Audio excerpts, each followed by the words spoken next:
I've been putting the tomato seedlings in these pots for the past while. You can see some of them, like that one in particular, that's way too wet. That one, pretty wet too. So I'll have to put holes in the bottom of those pots. But the other ones I did okay. Now, those ones will probably be all right, even though I planted them way too dense, because I can move them over into here because not all of them came up, see? But these, this is where I got these ones from, and there's still way too many in here. I'm gonna have to have James eat a lot of yogurt so that I have containers to put those in. So that's what I've been doing. And James is here. He's going to talk about the cantos a little more. He's going to eat that pasta, which that's that vermicelli that's made out of the yams, and then the dogs are going to eat this. So now you put some sort of cheese in there, have you? Or the pasta sauce? What? That comes with the pasta, doesn't it? No. What I did is I've done this before for you and you liked it, so I did it again. When I go to Shoppers Drug Mart, I get things, the discount things, the things that are really cheap. So for a long time I wasn't getting, they have this onion dip, onion chip dip or whatever, or veggie dip or something like that. And I wasn't getting it because I can't eat the onions. And the dogs can't eat the onion. And James likes to feed the dogs while he's eating. So anyway, but then I started getting it for James.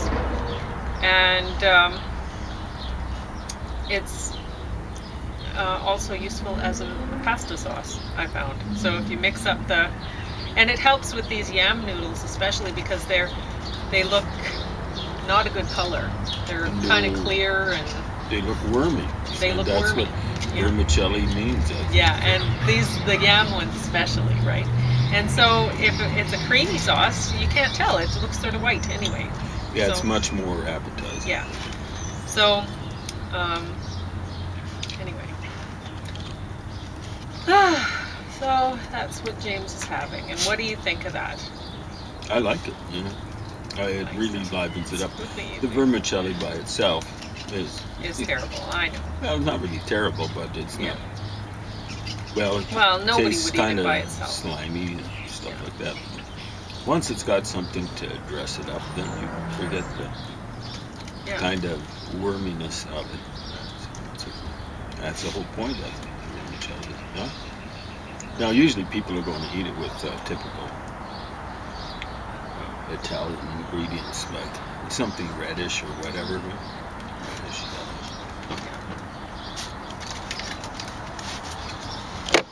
I'm telling you, the Italians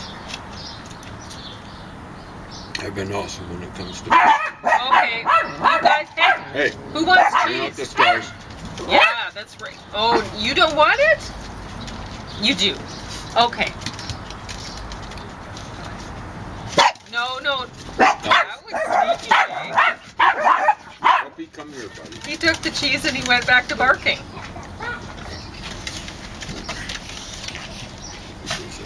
There was a kid. They see That's that as a lot a challenge. Of fun. They're shaking. They're so excited. Yeah, exactly right. It's bully that little kid. All right. Well, that's all you're going to get for now. Really? Okay, a little more. And James is going to talk about the cantos. Yeah, well, maybe I'll do some analysis, political analysis. Will drive people crazy, especially some people. If not already been driven crazy by their fantasies.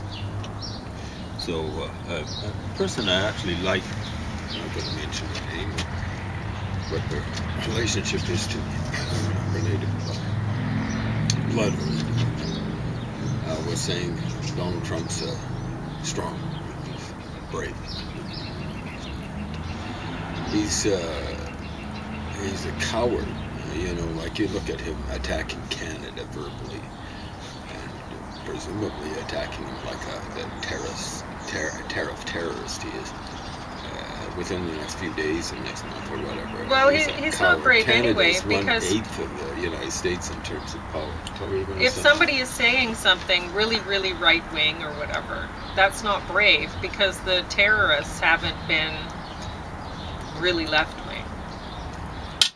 that, the who are The trying vast to kill majority of terrorism carried out in the United residents. States is carried out by left-wingers. What?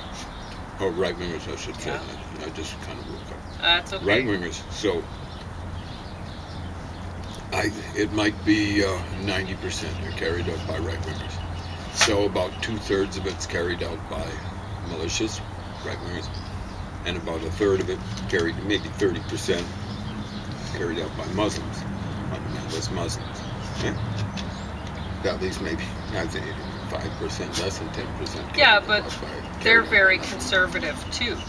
Well, that's what I'm saying. Yeah. Did I say left-wingers? They're right-wingers. Yeah. So, Okay. yeah. None of that. So when you add it all up, it's about 95% maybe carried out by right-wingers in the United States. Yeah. A little bit different in Europe. From the stats I've seen, the majority of terrorism done in Europe is carried out by Muslims, right-wingers. When it comes to the rest, there's still the vast majority of the population, even in Holland and France, which have percentage-wise the greatest Muslim concentrations of population in Europe. Their Muslims are only about 10%. Hopefully it doesn't get any higher than that. And hopefully the worst of them are encouraged, and it should be in a civilized fashion, that they be encouraged to leave not just Holland, France, but all of democratic Europe.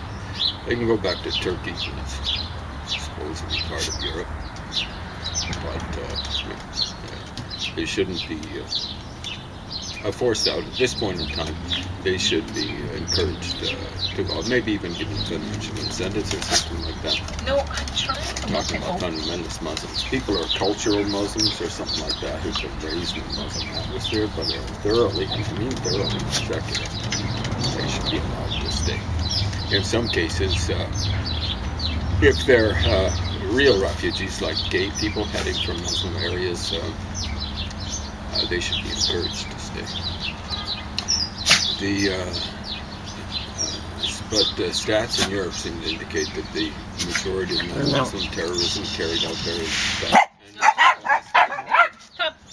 This is despite the fact that there's alternatives No more for treats for Deutschland, dogs which now. is Get kind in. of like Nazi, That's too bad. You Maybe. shouldn't have barked so much. thoroughly Nazi. You But decided. there's very little right-wing terrorism in Europe, according to the stats that I've seen. Probably too much. There's too much terrorism around.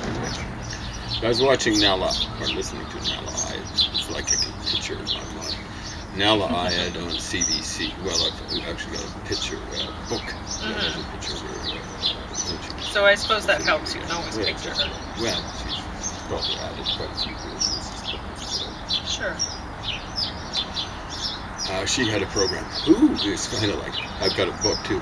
It might as well have been the title of the program. Who is allowed in? Who should be allowed in? And it seems as though her idea is everyone should be. No. I can recall talking to someone doing a demonstration in front of the city hall, which is quite a while back. And there was a person, there was a kid there, I think his son. I didn't take him to task. Someone's under 18, even under 25. Pretty patient with the university. Yeah. They shouldn't be taken to task for whatever silliness they've been raised in.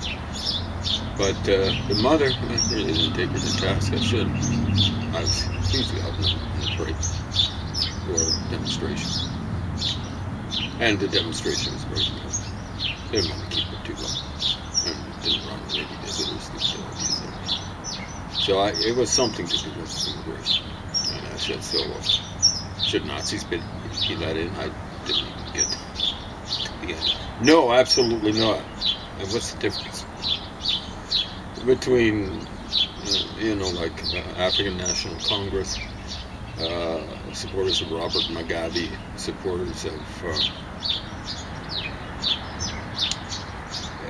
there are not many of them left in the world. Most of them, well, I suppose there are. But Saddam Hussein was a classic example. He was a Nazi with communist like a communist economic system. When you're a communist, you're a totalitarian. The Nazis were severe authoritarians. The fascists in Italy, fascisti, were less authoritarian or totalitarian. Nazis, nationalists, and stuff like that. So, but everyone else should be let in. And why? What's the distinguishing thing would be unspoken for her is color. Now that's racist, okay? When you're making distinctions like that. I don't make distinctions like that. When you're a Nazi, when you're a commie, you should not be allowed into a democracy. What we should be doing, and we don't do it here in Canada, it's not racial profiling. In other words, we're not looking at individuals and saying, oh, you're part of a race when you're a citizen in Canada. But when you are settling in Canada, or when you're applying for citizenship, you've got to be tracked. Not individually, but keeping track of, like when a crime is committed, when a rape has been committed, when a murder has been committed. Certainly, because keep records of that. I mean, Statistics Canada does surveys, and it's shocking how few Canadians actually consider themselves to be Canadian. When they're asked about what race they belong to, they'll put down whatever, right? You'll have a whole selection of things to choose from. And one of them is Canadian, which that's what I select.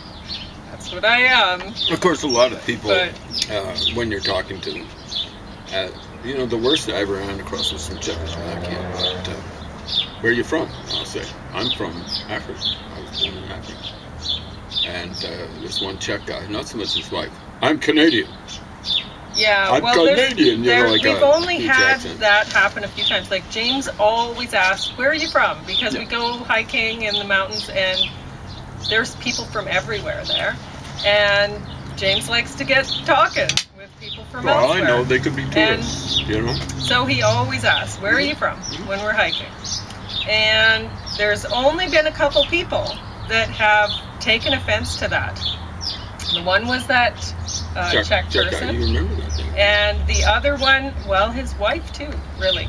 But I don't know. Anyway, but if you say one, that's fine. But and the other was a woman who was Asian of some kind. I'm not sure. Oh, yeah, but she had a strong accent. That was when we were going up. What is that called? Where you overlook Lynham Lakes? Was it that recently? Yeah. And anyway, that's... she wouldn't tell you. She said she was from Calgary. Yeah. But she had a very strong accent, and she knew. And she looked very offended that you asked.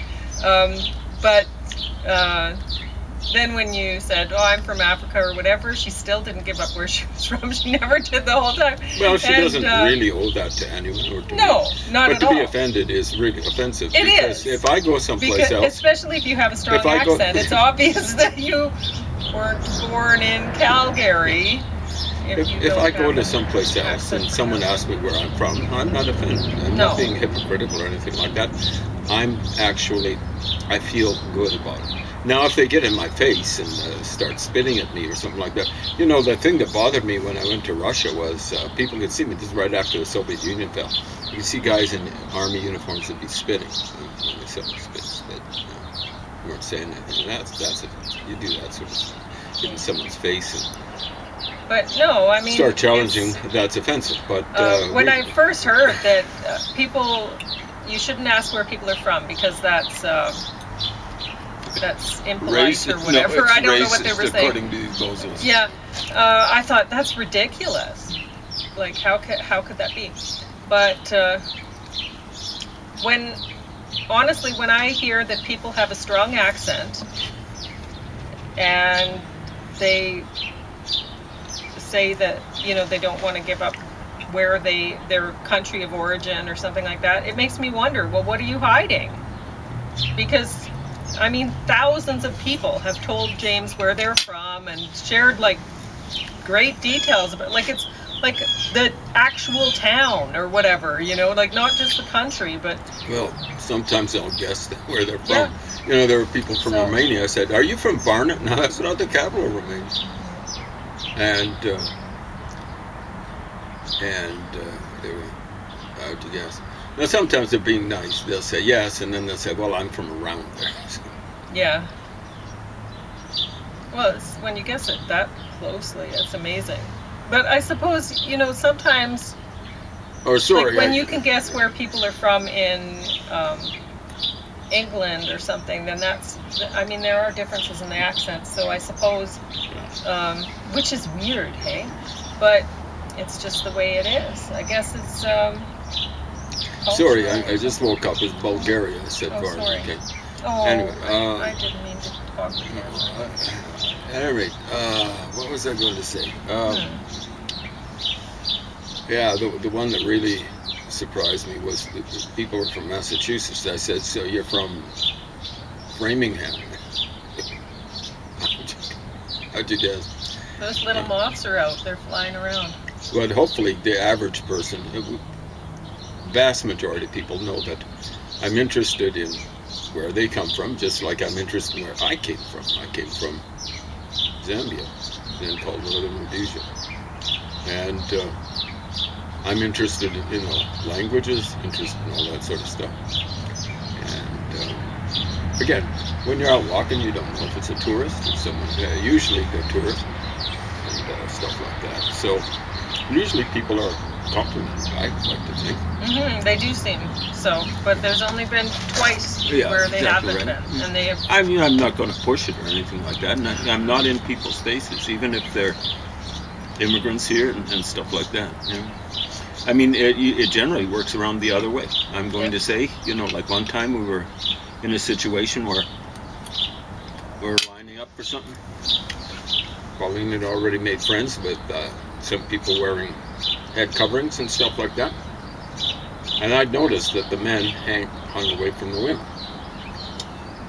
You know, we'd been in this kind of lineup several times. And I was just there. And I started talking to the women. There was one woman who was very friendly. Very friendly. The two other women, the one woman was very friendly with Pauline, was very friendly with me. The two other women were kind of shy, and I was going, "What's going on here?"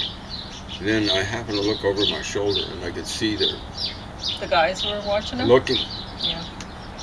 more at me, but at them, looking daggers at them. And we didn't see them in the lineups for, it's more than weeks.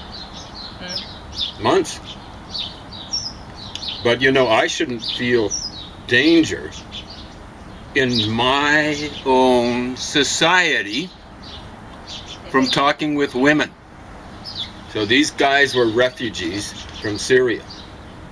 I shouldn't feel in danger talking with anyone. I'm non-threatening. I've had 5 fractured vertebrae. Folks like that, Nala Ayed, are you taking notes? Don't belong in a democracy. But, you know, at least the people that we talked to that were offended when you asked where they were from, very obviously offended. There were 2 of them, yeah. Or 3, 2 situations. Yeah. Two groups, so whatever. Yeah. 2, if you. 3 people in 2 groups. Then, at least they said that they were Canadian or whatever, or you know, they wanted to identify as Canadian. Yeah, so you got a point there. Yeah. I mean, I knew one guy from Guatemala, worked with him. In 2 different situations, work situations, and in both situations, one of them was with the police. We're supposed to be racist. They bent over backwards to accommodate the guy. Well, I'm going to say, like he turned up to work drunk. He'd driven to work drunk. Turned up to work drunk. The police drove him back home. What did he do? He got on his bicycle. I don't know. I guess that's legal to cycle drunk.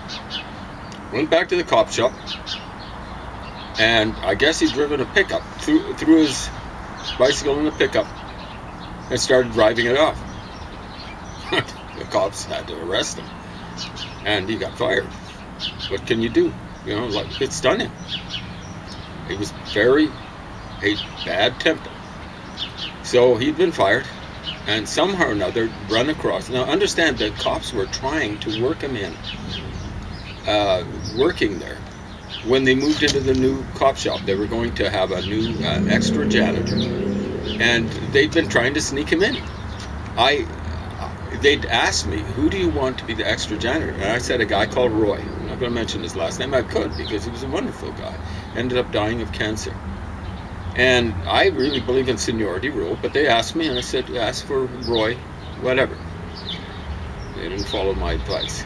So when we were cleaning up the news station, this guy from Guatemala was there cleaning, and they'd picked up other people, casuals, to help out with the cleaning, a crash job.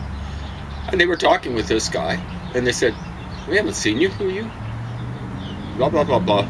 I'm the new janitor here. And they're going, we should be lining up for this position, because we're casuals, and we've got a certain degree of seniority.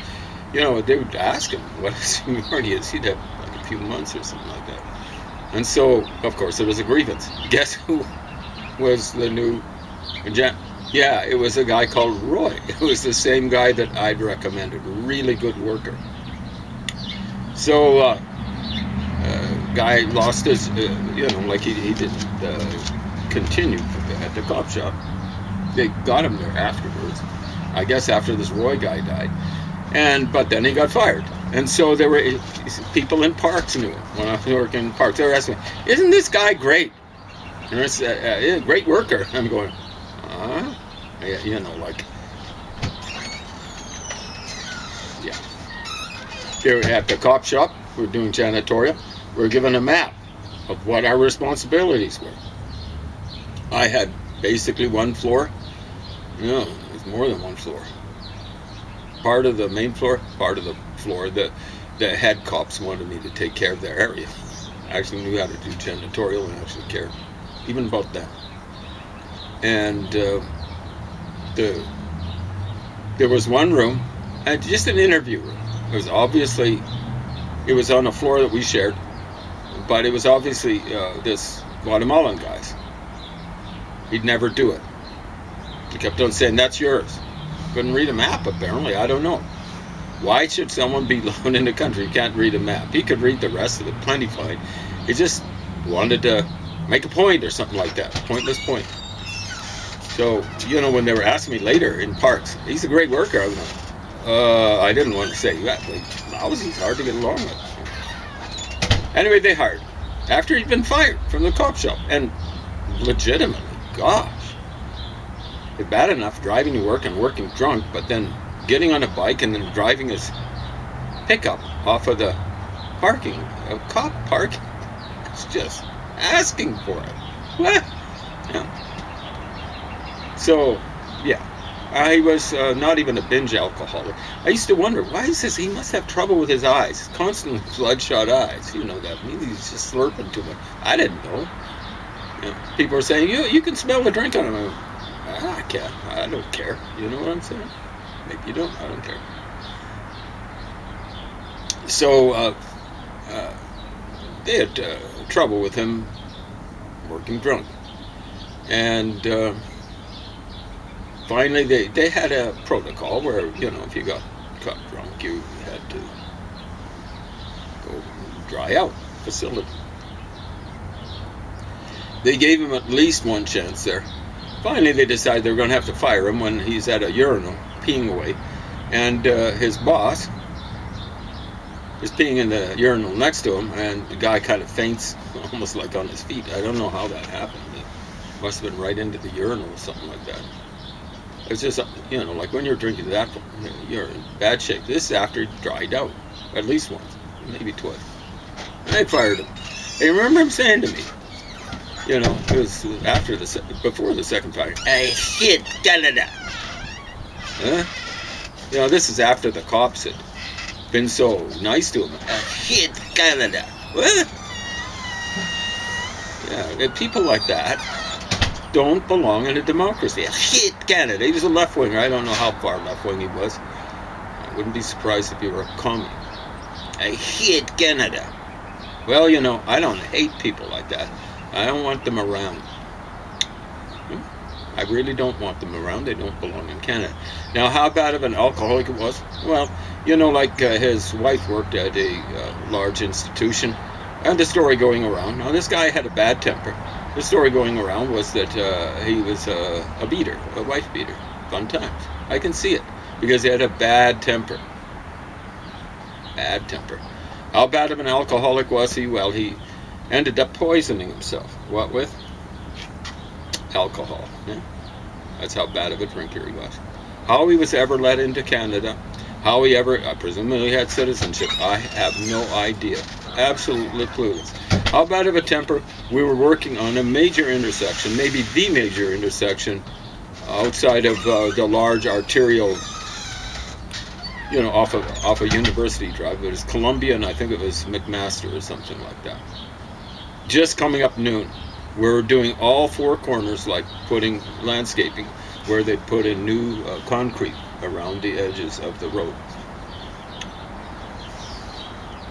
And I was operating the Bobcat, and unlike most people, or I won't say most, but many people operate a Bobcat, I wouldn't sit and watch people. I'd get out and rake, and I really wanted to rake fast. I was laying down soil and then helping rake because I wanted it to get done before noon. There's a school right on that corner. There'd be people, was it a Friday or something like that? I was worried about them coming to pick up kids. I guess it must have been a Friday. But I knew the traffic would be crazy there once noon hit. I was desperately trying to get it done. So what he'd done is he'd been doing most of the raking, and what he was doing was he was lumping the earth up like, here's the curb, lumping the earth up like this. Well, this is on the west side where we've done most of our redevelopment, or back then we were doing most of our redevelopment, or new development. And he, it's typical for developers around here, anywhere, but it's bad around here because what a Chinook wind to strip an area that they're going to redevelop and just leave it. That's upwind of West Lethbridge. So what we do oftentimes, or what we did oftentimes with parks construction, is strip down boulevards. So actually a little below curb level, so they could hold water. So I could see what he was doing. I go, man, we can't leave it like this, hump like this. It's not going to hold water. I jumped out of the Bobcat. I'd already been helping him out. And I just took the stuff down to level, like this. Oh, he's over kitty corner from me. As I recall, it was by the school, and I was over by another institution, kitty corner from him. He comes stomping. I says, is it 2 lanes of traffic here? 4 lanes here, and 2 lanes here. He comes stomping right across there. What you doing? I was dissing his work. Stomping across like 6 lanes of traffic and yelling at me. It was understood when you worked on our crew at the beginning of the year. He didn't go through it, but he should have understood. There was a pecking order, and it depended not on seniority, but on how long you'd been with the crew. At that point in time, I would have been maybe second on the pecking order outside of the foreman. You make the call.